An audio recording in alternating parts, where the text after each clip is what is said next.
reflections from the symposium this morning was, I guess, the importance of organizations showing up from an ethics perspective. It was very clear in terms of the conversations that we had that it is important for business to stand up for what is right in this country. The topic that we were discussing was ethical leadership beyond profit, organizations being a catalyst for ethical societies, which is critical.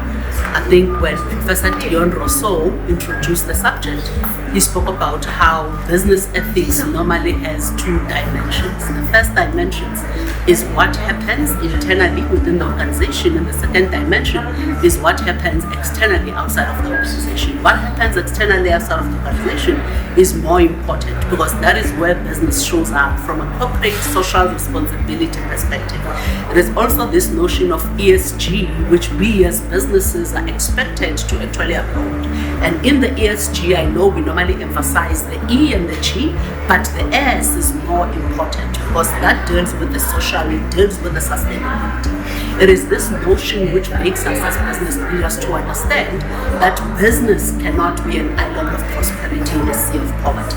This notion that commands us as business to understand that for us to be sustainable, for us to actually continue to operate in this environment, we have to take care of the environment and the communities within which we operate. And I think that takes ethical leadership from the business community. So very interesting conversations, and I really think that it was an inspiration and probably maybe a reminder, to say that we carry a lot of responsibility as the business community in this country in particular.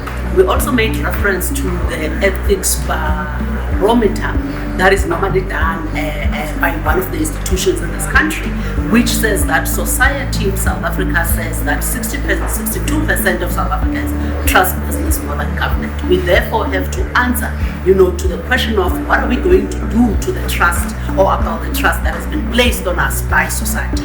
And what we need to do as the business community is meaningfully show up to take care of the communities and the environments within which we operate. I would recommend people to join the ethics conference next year because I think it brings this very important link of why business and ethics matter, of why the economy will flourish and will prosper if we've got ethical leaders. It will give you a practical guideline and an example of what it is that we need to do as business leaders, because a lot of the attendees in this conference are actually people within business. It shows us, it reminds us what responsibilities we have from an ethics perspective as business leaders and as business organizations. So I really think that it is important that we keep on getting reminded of the responsibility that we have as the business community in as far as ethics are concerned. And I think it gives us a practical guideline because we don't always know what to do, even when we have the right and the best intentions. So I think it is definitely a must to attend to serve as a reminder of the responsibility of business in this country as far as ethics is concerned.